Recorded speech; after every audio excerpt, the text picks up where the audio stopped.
Hi guys, I'm Dave in real life and welcome to Break it down. Yeah, this is an NXT No Mercy review special. Honestly, NXT did No Mercy last night and there's a fair few talking points coming out of the show. That's why we are breaking it down in this video. Obviously, there was a major announcement and we're going to start with the major announcement. We're not going to run through the show specifically. I'm just going to mention the results and stuff like that. But yeah, Ava made a massive announcement, and this was off the back of what happened on Tuesday night. She's made it very clear that there is going to be an invasion show. It should be a PLE, to be quite honest with you. I feel like they're missing the beat here, but it is during a very, very busy month for both TNA and NXT. Obviously, they've got Halloween Havoc in for NXT coming up soon. There's Bound for Glory for TNA. So yeah, it probably actually does make sense to do this as a special show. Yeah, this will all go down on the 7th of October. We will find out on Tuesday night, this upcoming Tuesday, what teams there will be. There will be a men's team from TNA, men's team from NXT, and a female team from TNA, and a female team from NXT. Obviously, these teams will be announced on Tuesday night by Ava and Santino Marella. Obviously, speculate as much as you like. These are going to be taking part in the Survivor Series elimination matches. Yeah, this is going to be huge. We are live for NXT on Tuesday night. So yeah, get ready for that. So yeah, that huge announcement. We have got an invasion. There is a match made for invasion as well. It will be the Hardy Boys. Yes, Team Extreme, baby. Taking on Dark State. So yeah, a lot of stuff going to go down on that Tuesday episode of NXT, and then the following week invasion. So next Tuesday they announce the teams, and then the following week is invasion. Let's get that abundantly clear. But I do plan to be live for both shows. Yes, yes. The next a week of Tuesday is going to be a bit hard because I'm working the next day, but you will do it anyway. We'll be fine. We'll survive. But anyway, yeah, we're going to go into the action. The first match on No Mercy was Jevon Evans taking on Josh Briggs. Jevon Evans has just had one of those crazy weeks. He's been involved in so much since Tuesday. Obviously, we saw him on SmackDown taking on Sami Zayn. He's been announced for a match against Leon Slater at Bound for Glory. And he beat Josh Briggs at No Mercy last night. Yeah, Jevon Evans is just on a tear at the minute. And yeah, long this continue. He has certainly got the brightest of futures in NXT right now. We go on to the second match, which was Sol Ruca taking on. It was meant to be Lainey Reed. And this was quite out of nowhere, but Lainey Reed had picked up an injury during training, which a lot of people are kind of confused by this, in me included, but there is actually footage of her leg being quite blown up, so it could actually be true. But anyway, Jada Parker is the one that replaced Lainey Reed, which was just completely out of the blue. We speculated in the live stream that this could be a TNA star and could be continuing that kind of invasion angle a little bit, but no, it was Jada Parker. This actually brought out Lash Legend into the match because obviously them two are feuding right now. Lash Legend did enough to distract Jada Parker, which meant that we got a Soul Snatcher from Sol Ruca. She retained the Speed Championship. It was a bit of an outmatch, to be honest. I mean, it should have been Lainey Reed, of course, but we had to switch it up. CAD, subject to change, of course, is the old WWE mantra. But yeah, it was an okay match. It was nothing to shout or scream and shout about. We had speculated that Lainey Reed would have won the Speed Championship had that match had gone ahead, but obviously we got Sol Ruca retaining. Then we go on to our third match, which was the match of the night, the weaponized cage match. I thought this match was absolutely brilliant. Jordynne Grace picked up the victory over Blake Monroe. A lovely move off the top of the cage into into a table. I don't know exactly what the move was called. It looked kind of like a white noise kind of move. Anyway, it led to Jordynne Grace picking up the win. Slight issue with this match, and it's always with these cage matches when you don't have blood. We see accidental blood all the time in WWE. I know there's no such thing as blading anymore inside the WWE bubble, but when it comes to a weaponized match or a street fight where there's weapons which can genuinely hurt you, a little bit of blood doesn't go amiss, and I felt that was the bit what was sadly missing out of this. Obviously, we got unintentional blood the night before with Jade Cargill on SmackDown. Maybe that's why they didn't want any blood in this match, but a little bit of claret wouldn't have gone amiss, and it would have sold how brutal this match actually was. I didn't really get a sense that anybody was really genuinely injured, which it's a bit of a shame. It didn't sell the realism of the match for me, but still the match of the night. Let's not take it away. It still looked brutal. Not that we got much evidence of that, which is just a bit of a shame, a little bit of a nitpick from myself. We did go on to then Ethan Page retaining against Tavian Heights, probably the worst match of the show, to be honest, because it just was quick.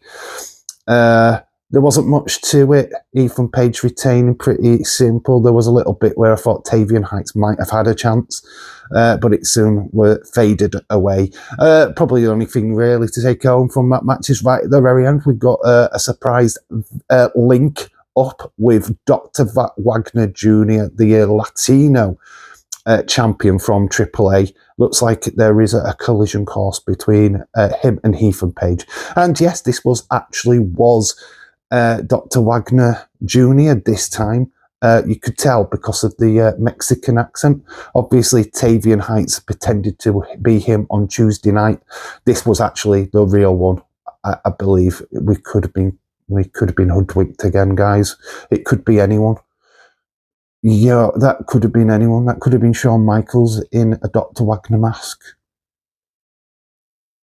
It definitely was Dr. Wagner. I'm sure, 100% sure it was. But I'll leave that speculation to you. Then we went on to our co-main event, which is Jayne taking on Lola Vice. A lot of people were saying Lola Vice, it's her time.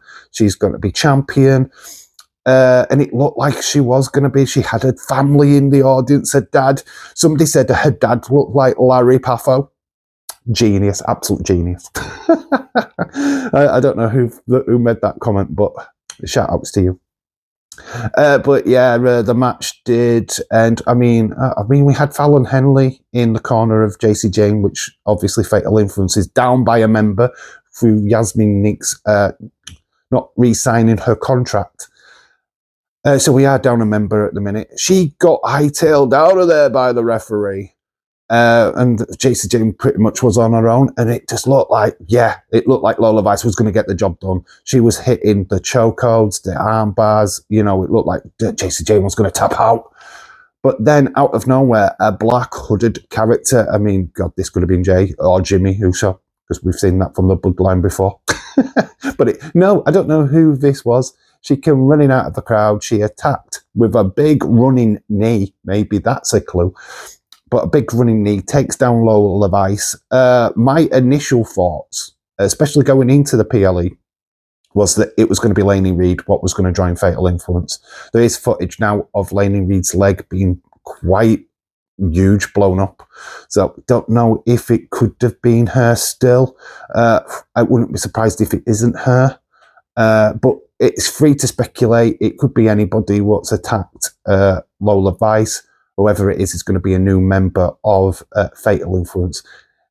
Could it still be Lainey Reed? I'm going to leave a big, massive question mark on it. But yeah, it was probably the real fascinating moment of the show. I love it when we have a little bit of a mystery to unravel. So yeah, that's going to be interesting to see who that was. And we'll probably get that answer on Tuesday night as well. But yeah, Jacy Jayne retained because of the attack.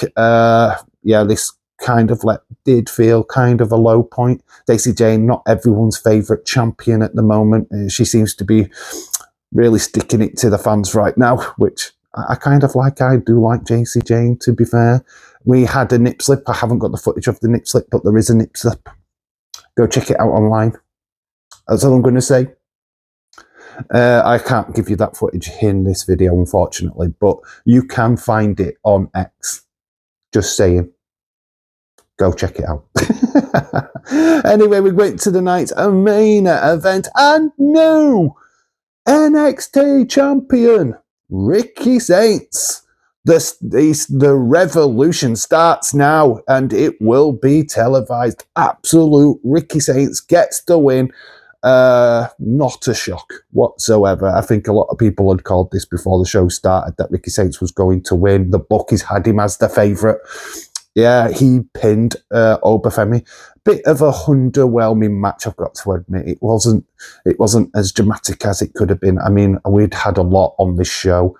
I think the cage match, I think that should have closed the show, to be quite honest with you. I think that was just an epic battle between Blake and Jordynne.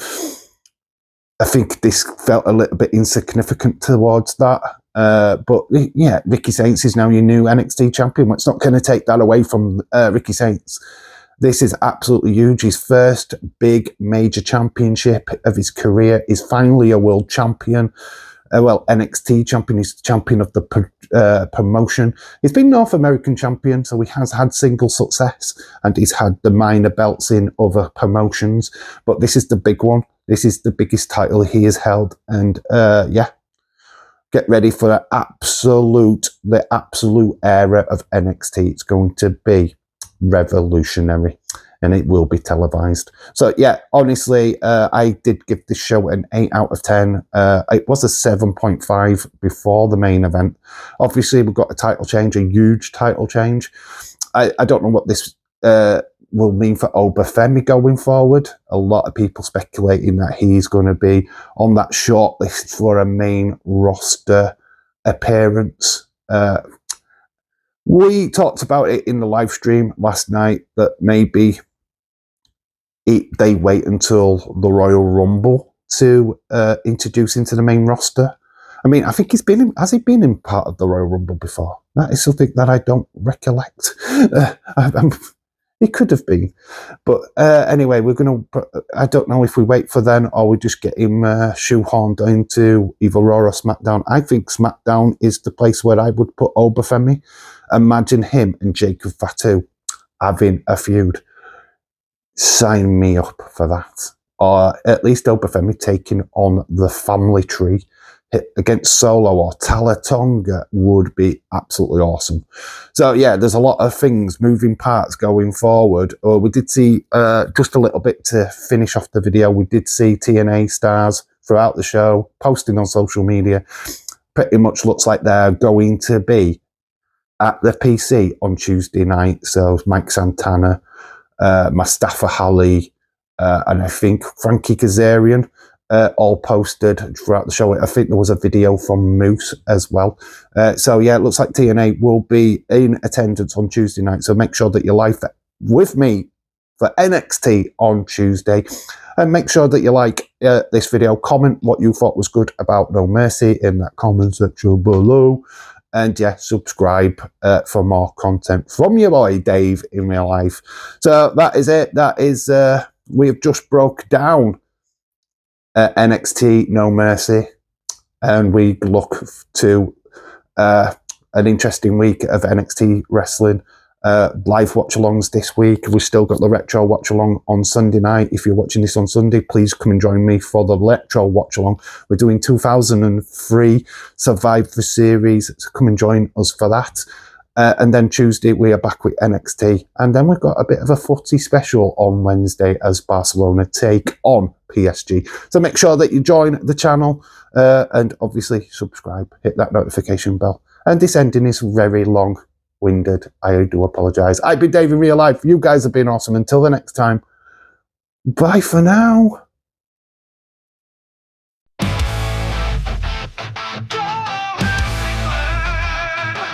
Go!